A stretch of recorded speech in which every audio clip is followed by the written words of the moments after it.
ya ayyuhalladzina amanu hai jelema nu ariman ka Gusti Allah rek larek awawe la yabluwannakumullah yakin Allah bakal nguji ka aranjeun kabeh syai'in ku kreditan tanaluhu anu bisa babari dicekel aidikum ku leungeun daratang sorangan kredit teh ka imah dek ngeridit mobil datang dek ngeridit motor datang diangsong-angsongkeun ka imah komo ai gincu mata madu geus das wari mah hukum nu galalde mah urang kudu lempang ka ditu tapi tetep bae babari ieu dilarang ku Gusti Allah lialam Allah ngara Allah nyahoeun maya qafuhu bil gaib ka jelema anu sieun ka Gusti Allah secara gaib sieun teh ka Gusti Allah Allah teh Allah teh kadeu kurang tapi Allah innallaha ma'ana neuleukeun ka urang saha coba mayakhafuhu bil ghaib nu sieun ka Allah begitu datang angsongan kreditan ka urang inget ka Allah Allah neuleukeun riba ieu kajian kukumaha ge henteu abdi mah moal ngredit moal abdi mah moal kadeuleu tegerna iman di jero dada tawaran deui ieu mah kredit tapi murah bungana teh 1% teh 10% acan ieu mah lah ngan 2% doang ngan rada relay rada panjang nah ieu mah DP-na ge cukup 100 moal aing mah geus boga meuli cash bae moal aing mah kadeuleu tegerna Waalaikumsalam bagi Mbak belum ada motor ya di sini iya belum ada ini ya udah saya bawain deh mau pengen motor apa nggak punya uang gampang uang mah udah tiap bulan aja ya kecil anu oge nya 3 tahun dah udah ini mah ya udah bawain satu dah tuh iya teh kan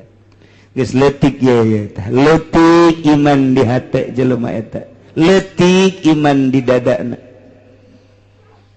pagi Kiai pagi aduh Pak Kiai sibuk ya suka kemana aja ya kadang-kadang atuh undangan ya muludan aja kalau nggak punya kendaraan sulit Kiai iya emang udah saya bawain aja di sini mau Avanza ada mau Kijang juga ada mau apa juga ada udah yang penting berapa itu udah gampang sama saya mah yang penting mah ada KTP sama itu aja surat keluarga udah gampang dah aduh itu ya udah bawain satu Kiai Blon kos gitu tah. Ieu mana nu teger Kiai coba kuar. Dimandak ngomongna puluh ya boleh ye. Ayo ngomongnya nager ieu mah cenah loba ieu santri nu ngaraji kuari mah jaeu atuh bongan sia diacak-acak ku sorangan. Bongan sia atuh teu make ilmu. Boro-boro batur rek ngaji sia ge teu make ilmu. Keur ieu mah cenah ja iya alhamdulillah nu batur ngaji 20 30 mah datang ka 70 aya kuari waktu sia teh aja di tim sukses. Segala naik ke panggung segala naon ya emang kos gitu temenang atuh lain bagian sia emang ngariung kuduna lain ngadoa bari ceurik di luhureun panggung ngadoakeun kos karar itu ye suka teman teh jadi mamalah atuh tepan sia ge lamun teu dibere duit mambung kan ngadoa sih kan itu banyakit dibawa ku nyana hayang dituturkeun ku santri moal bisa atuh ilmu Allah mah teu bisa pakai lalagaan kajeng teuing urang muka pondok pesantren niat ibadah dek nungtun santri aing mah keuna nyahoeun ka Gusti Allah belah dieuna keuna bisaeun maca kitab kabelah dituna keuna nyahoeun ka Gusti Allah abah ibadahna mantep niatan di jero hatena modal kos kitu aju pre bae kiaina sabulan sakali ngajina dituturkeun bae ngaji mah kos kitu tapi lamun urang geus mengkol tidinya mulai ngeredit hayu tiatut hayu ti WA hayu geus ti mana bae geus hayu ceramah hayang cawambon melulu moal dituturkeun kok bisa kitu Kiai lantaran pasantren mah neuk ngembangkeun ilmu Allah non teknis cek urang ketos non teknis nyaho aing teh nyaho eta di luar teknis pondok pasantren mah geus lamun pondok pesantren make teknis cara pondok pesantren modern dunia tama pesantren mah non teknis teu kudu make teknis pesantren mah lantaran dek nungtun jelema dibawa ka Allah asal dirina madep ka Allah bakal dituturkeun teu kudu make teknis udangkeun budak peuting tahajud berjamaahkeun tahajudna balik we boro-boro tahajud salat henteu non teknis pesantren ulah di pikiran teknis asal betah bae heula di pondok asal betah bae heulanan teu kudu ngaji geus pokona mah masak teu kudu ka masjid heulanan asal betah bae heulanan ge isinan sorangan aing mondok geus sabaraha bulan ieu dahar bae can ka masjid tegar ulah non teknis pesantren mah deuleu riwayat waliullah pesantren mah teu kudu dititahan ngaji jang ayo sing bener ngajar teu kudu cicing di pondok pesantren masak kayak beak duit bapana neng sebulan 2 bulan kakarak nyana ka masjid berjamaah Allah Akbar nongkrong ngajinya kita naon kita aing macan boga mulu ka ngaji ya ku kiai asal betah bae cenah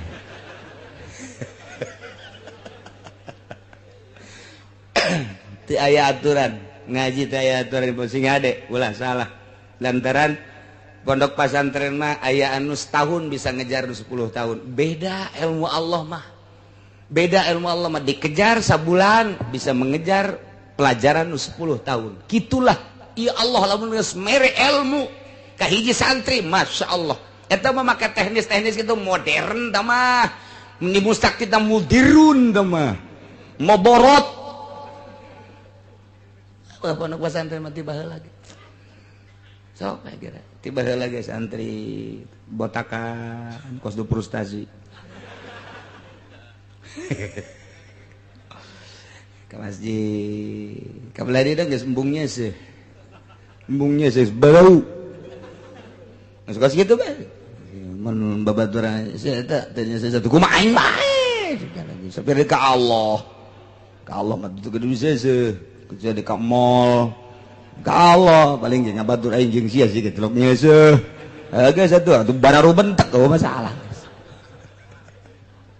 dahar teu puguh waktu emang santri puguh waktu atuh henteu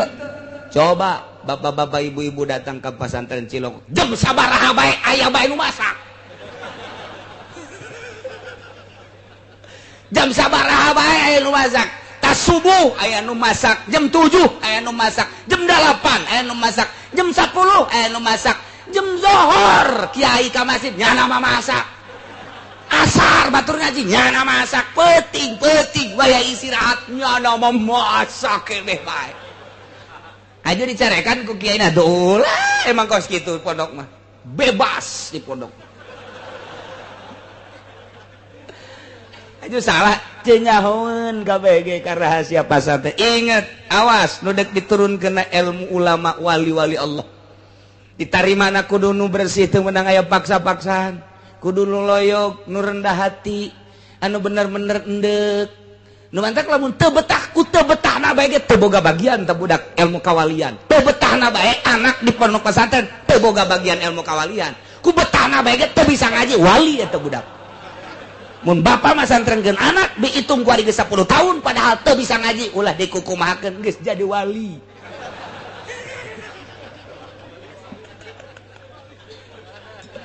ye emang bae lain deui atuh lain deui pondok pesantren mah teu meunang aya aturan-aturan eta mah aturan-aturan ge sewaktu-waktu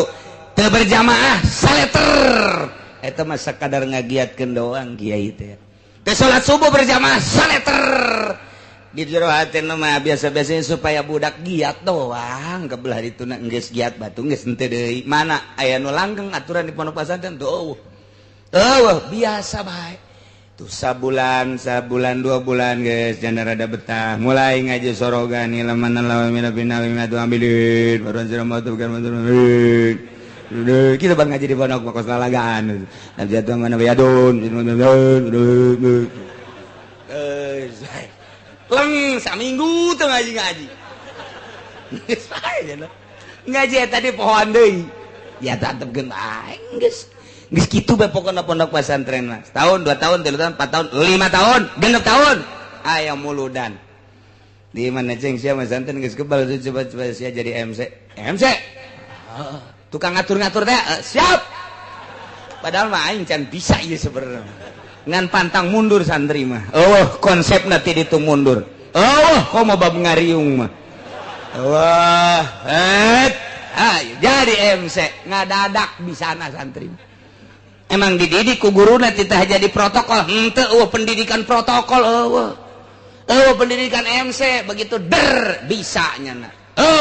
kebeneran dari korina jeng korina can datang hawasina aceng banyak siap nyana pan jadi kori pohara jasa pan ya beda sautak saeutik lah beres ya tuh sambutan tuan rumah aceng bae lah sambutan tuan rumah sekalian guys gas mau balik lambat macet nyaw datang nyaw teh aceng siap diborong ku sorangan bae datang ka imam nya ngalamun bae aing sina naonan cenah santri bagos kitu emang aya nu dipetakeun ti mimina bahan-bahan ngaji doang ngaji kemetakna di imah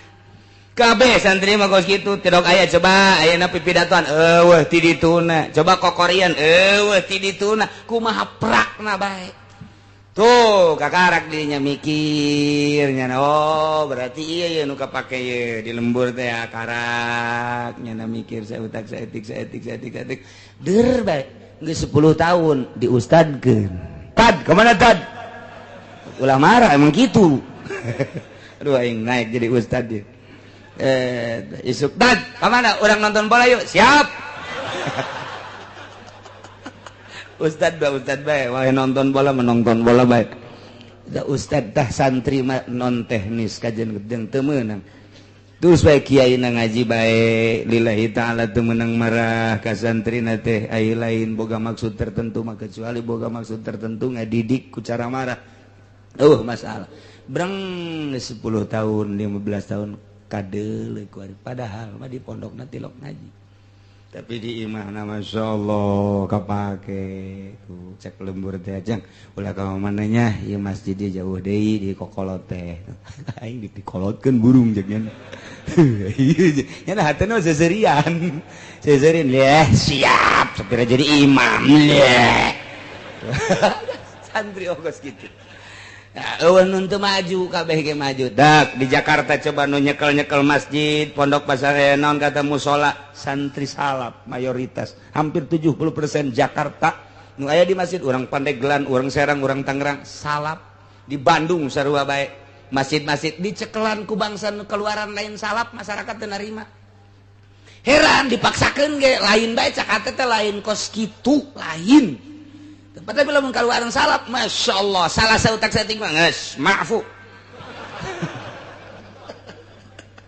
naon eta teureuna basicna awalna memang maksud ibadah jadi ngeunaheun dibawana endek ibadah dibawa kudu sok ibadah nikmat tapi lamun masyarakat deuk ibadah dipimpin kudu lain ibadah duduiteun lain deui bae hatena jadi teu sapagodos antara masinis jeung muatan lain deui sakitu hebatna capetang nya teh lamun khutbah capetang hate teh lain deui bae kunaon maksudna lain deuk ibadah lantaran santri mah didik nedek ibadah ngeunah eta mah variasi doang berkat-berkat mah kos kitu mah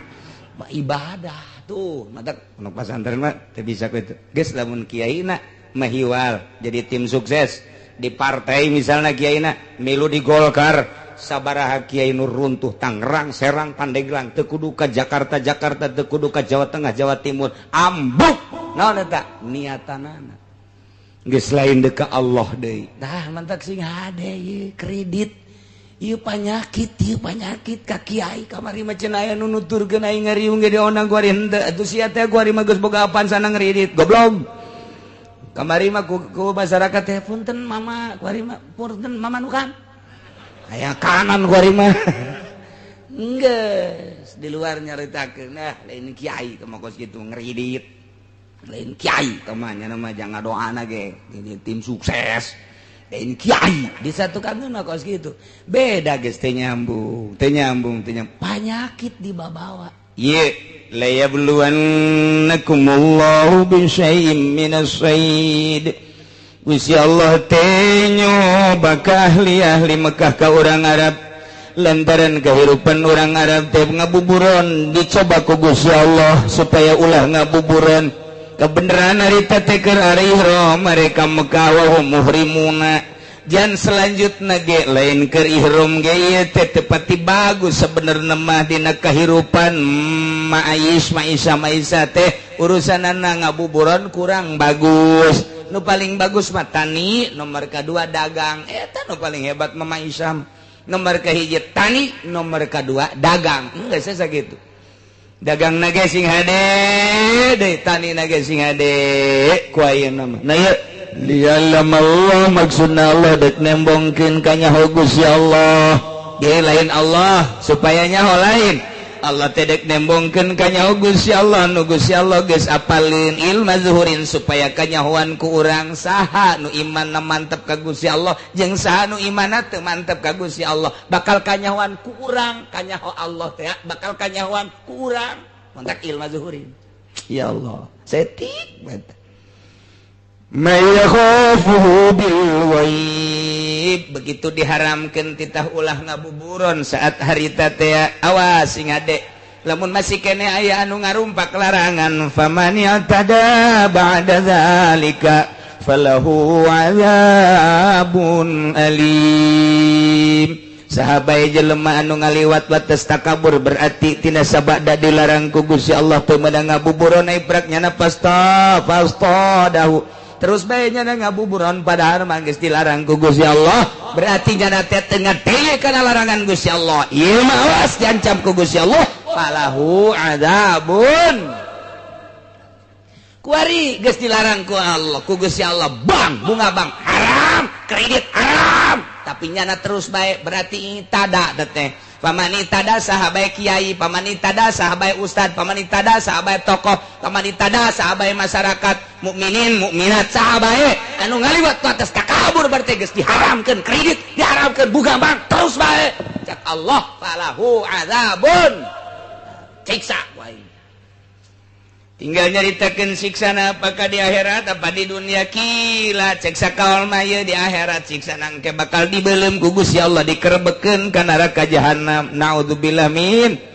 wakila cek sakaol mah fid dunya wal akhirah minimal jelema anu ngridit jelema anu ngadahar riba bakalna diberena hamwal hazan bingung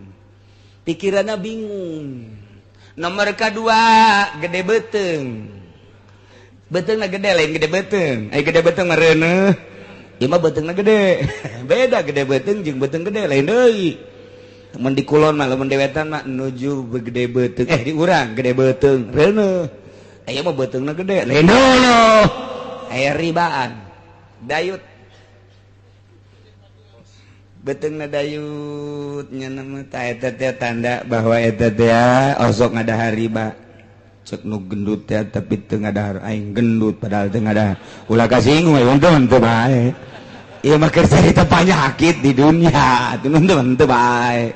aing sial cenah kiai gendut jan teu aing mah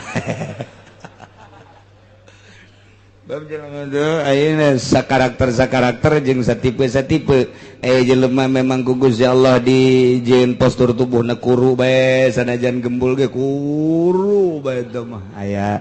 jelema teh mun daharna gede lintuh mun daharna leutik kuru aya anu jelema teh saeutik bae daharna sanajan saeutik tapi lintuh bae beda-beda teh mah ngan ieu mah keur carita nyaritakeun falahu adzabun alim ieu nu asli nama jaga engke di akhirat geus teu samar deui ngan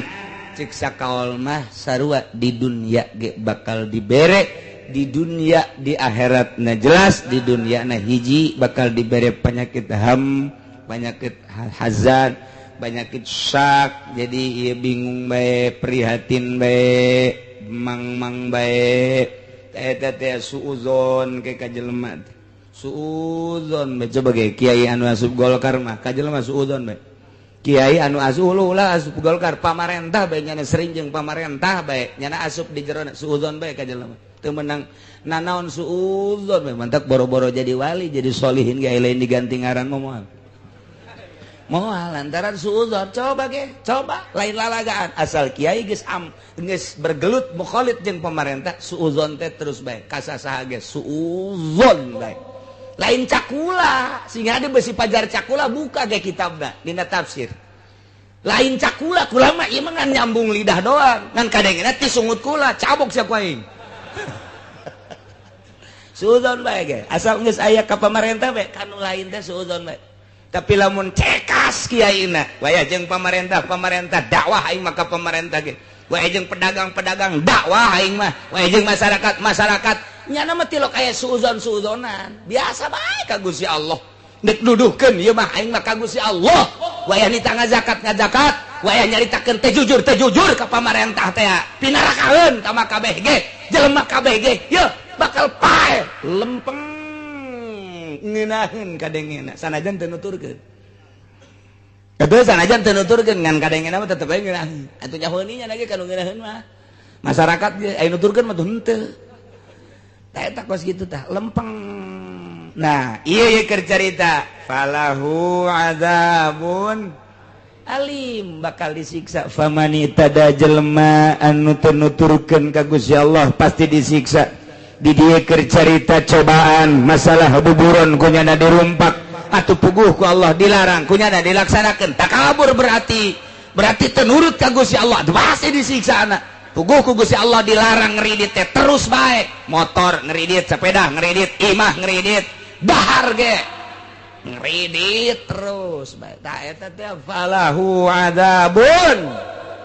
naudzubillah min mudah-mudahan orang gabehan dibere caang hate urang dibere cekas hate urang sehingga orang narima aturan-aturan ti Gusti Allah bisa ngalaksanakeun sagabeh parentahanana bisa ngajauhan sagabeh laranganana sehingga orang maot aya dina ridho Allah Subhanahu wa taala digiring di masyar menuju surga Allah di bawah bendera Kangjeng Nabi urang Kangjeng Nabi Muhammad sallallahu alaihi wasallam uga di bawah bendera panji-panji guru-guru urang anu ahli-ahli Allah Subhanahu wa taala amin ya rabbal wallahu a'lam.